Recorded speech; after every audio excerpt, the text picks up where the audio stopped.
दोस्तों नमस्कार। आज फिर मैं हाजिर हूँ एक और सच्ची घटना के साथ। दोस्तों, आज की जो सच्ची घटना मैं आप लोगों को सुनाने वाला हूँ, ये सच्ची घटना है दिल्ली की। दिल्ली का एक इलाका लगता है जिस इलाके में एक परिवार रहा करता था, जिस परिवार के मुखिया का नाम सोबरन सिंह होता है और जिसके एक लड़की होती है और उसकी पत्नी का एक बीमारी के चलते देहांत हो गया था। जिसकी बेटी का नाम कल्पना होता है। उसका जो पिता होता है सोबरन सिंह, वो कमाता है, खेती दिहाड़ी करता है और अपनी बेटी को पालता है। ऐसे करके कुछ दिनों का समय व्यतीत हो जाता है तो देखते ही देखते कल्पना बड़ी हो जाती है। जो कि कल्पना देखने में काफ़ी सुंदर और खूबसूरत होती है। उसे देखकर हर लड़का चाहा करता था कि अगर कल्पना हमको मिल जाए तो बड़ी अच्छी बात हो, क्योंकि कल्पना दिखने में इतनी स्मार्ट ही होती है कि हर कोई उसके चाहने की लालसा रखता था। कुछ दिन का समय व्यतीत होता है, कल्पना शादी के लायक हो जाती है तो उसके पिता सोबरन सिंह पास ही के गांव में जाकर उस लड़की की शादी तय कर देते हैं। कुछ दिनों का समय व्यतीत होता है तो शादी का दिन भी नजदीक आ जाता है तो उसके पिता सोबरन सिंह कल्पना की शादी कर देते हैं। शादी हो जाती है, कल्पना अपनी ससुराल पहुंच जाती है। कल्पना जब अपनी ससुराल पहुंचती है तो वहां उसके सास ससुर उसके पति से उसकी ज़्यादा नहीं बनती और करीब 1 साल तक कल्पना अपनी ससुराल में रहती है, जिसके बाद उसका पति उसे छोड़ देता है। जिसके चलते कल्पना फिर से वापस अपने पिता सोबरन सिंह के पास दिल्ली के उस इलाके में आ जाती है और वहीं पर अपना पालन पोषण शुरू कर देती है। ऐसे करके कुछ दिनों का समय व्यतीत होता है। इधर उसके पिता की भी उम्र ढलती जा रही थी, इसलिए उसके पिता अब कमाने लायक नहीं रहती हैं। अब कल्पना ही अपने पिता को पालने की पूरी जिम्मेदारी अपने ऊपर उठा लेती है और उसकी एक सहेली होती है, उससे वो बातचीत करती है कि बहन, क्या मैं कहीं कमाने को, खाने को या कमाने को मुझे मिल सकता है। इस पर उसकी सहेली कहती है कि हाँ, एक जगह है जहाँ तुम जॉब कर सकती हो और अच्छा खासा पैसा कमा सकती हो।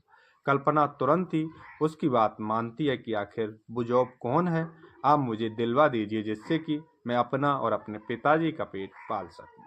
कल्पना की जो सहेली होती है वो उसे बताती है कि एक बार होते हैं दिल्ली के अंदर, बड़े बड़े बार होते हैं जिसमें डांस करती हैं लड़कियां रात्रि में, वो काम तुम कर सकती हो, एक डांस गर्ल का काम तुम कर सकती हो। कल्पना इसके लिए भी मान जाती है और कहती है कि ठीक है, मैं डांस गर्ल का काम भी कर सकती हूँ और आप मुझे उस डांस क्लब के मालिक से मिलवा दो जिससे कि मैं अपनी सैलरी की बात कर दूं। कल्पना की जो सहेली होती है वो अगले दिन ही कल्पना को लेकर रात्रि के करीब 10 बजे के समथिंग उस डांस बार के मालिक के पास लेकर पहुंच जाती है। कल्पना को देखकर डांस बार का मालिक देखकर तंग रह जाता है, क्योंकि उसके बार में अभी तक जितनी लड़कियां काम कर रही थीं वो कल्पना के सामने सारी फीकी पड़ जाती हैं, क्योंकि कल्पना देखने में काफ़ी स्मार्ट होती है। जैसे ही उसकी सहेली कल्पना उस डांस बार के मालिक से कहती है कि ये लड़की भी यहाँ पर काम करना चाहती है, क्या आप इसे लगा सकते हैं। वो तो ये चाह ही रहा होता है कि ये लड़की हमारे यहाँ काम करे, जिसके चलते वो अब कल्पना की मजबूरी का फायदा उठा लेता है और वो कहता है कि ठीक है, मैं कल्पना को काम तो दे दूंगा लेकिन कल्पना को आज की रात्रि मेरे साथ बितानी पड़ेगी। कल्पना भी इसके लिए मान जाती है, क्योंकि कल्पना एक मजबूर और हताश लड़की हो चुकी थी, क्योंकि उसके पास और कोई रास्ता नहीं होता है। इसलिए वो कहती है कि ठीक है, आज ही की रात क्यों, मैं तो तुम्हारे साथ हर रात बिताऊंगी, लेकिन आप मुझे जॉब दे दीजिए।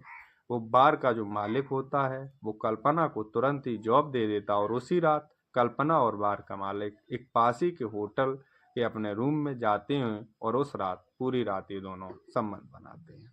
इस पर कल्पना भी अपनी जॉब को पाकर काफ़ी खुश थी और वो वापस अपने घर चली आती है और अपने काम में चली लग जाती है।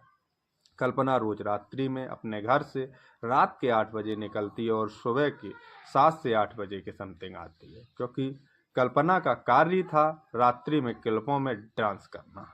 एक दिन कल्पना अपने डांस में बिजी होती है, सज धज कर जाती है तो देखती है कि वो डांस कर रही थी। उसी वक्त उस क्लब के मालिक के पास दो अफरीदी आते हैं।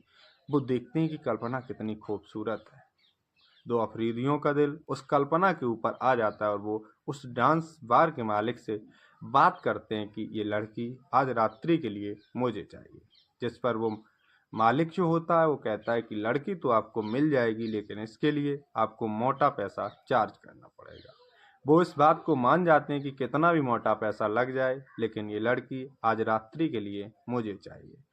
तुरंत ही इन दोनों की डील तय हो जाती है और इधर डील के जो पैसे होते हैं वो डांस बार के मालिक के पास पहुंच जाते हैं और वो जो मालिक होता है उसी रात्रि में कल्पना को उसमें से आधे पैसे दे देता है और आधे पैसे अपने पास रख लेता है।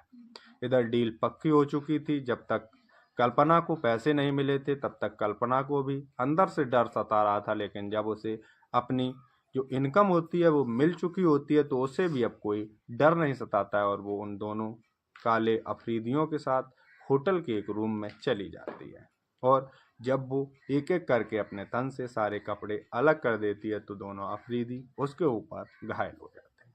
उस रात्रि कल्पना इन दोनों के साथ करीब काफी देर तक संबंध स्थापित करती है और अपने पैसे लेकर उसी रात सुबह के टाइम घर चली आती है। इधर कल्पना को अब एक बात का पता तो लग चुका होता है कि इस काम में पैसे बहुत हैं, जिससे कि वो अपना जो घर का कार्य होता है, खाना खर्चा, सारा कुछ अच्छा खासा चला सकती है। कल्पना अब आए दिन यही काम शुरू कर देती है। उस होटल के बार के मालिक के साथ मिलकर वो इसी काम के धंधे में जुट जाती है और एक अच्छा खासा पैसा कमा लेती है। कल्पना जब अच्छा पैसा पैदा कर लेती है, कुछ दिनों का समय ऐसे ही कल्पना का निकल जाता है। इधर कल्पना के पिताजी की भी मृत्यु हो जाती है और कल्पना एक असहाय और अकेली पड़ जाती है। कल्पना अब उसी बार में रहना शुरू कर देती है और वहीं पर अपना धंधा शुरू कर देती है। कुछ दिन का समय व्यतीत होता है, फिर से वही दोनों अफरीदी काले फिर से उसी होटल में आते हैं तो कल्पना को देखकर वो काफी खुश होते हैं और ये दोनों एक दूसरे को पहचान लेते हैं। जब पहचानते हैं तो फिर से उस होटल के मालिक से डील तय होती है और कल्पना फिर से मोटे पैसे चार्ज करती है। उस रात्रि ये दोनों उस होटल के रूम में जाते हैं और जैसे ये लोग अंदर जाते हैं तुरंत दिल्ली पुलिस की रेड उस कोठे के ऊपर, उस होटल के क्लब के ऊपर पड़ जाती है। जैसे ही दिल्ली पुलिस की रेड पड़ती है, दिल्ली पुलिस उस क्लब के हर कमरे को चेक करती है तो हर किसी को पकड़ा जाता है और उस रूम में भी पहुंच जाती है जहां कल्पना अपने कस्टमर के साथ होती है। दिल्ली पुलिस इन तीनों को वहां से गिरफ्तार कर लेती है और उस क्लब के मालिक को भी अपनी अंडर कस्टडी में लेकर थाने में पहुंच जाती है, जहां पर इन तीनों से बातचीत होती है, पूछताछ होती है तो तीनों अपना जुर्म कबूल कर लेते हैं। जब पुलिस के सामने ये तीनों अपना जुर्म कबूल करते हैं तो पुलिस इन तीनों को अपनी अंडर कस्टडी में करके जिला अदालत ले जाती है और वहां से जेल भेज देती है। तो दोस्तों, ये थी आज की सच्ची घटना और ये घटना सुनाने का मेरा कोई ये उद्देश्य नहीं कि आपके दिल को ठेस पहुंचे, बल्कि आप सतर्क रहें और सावधान रहें। जय हिंद, जय भारत।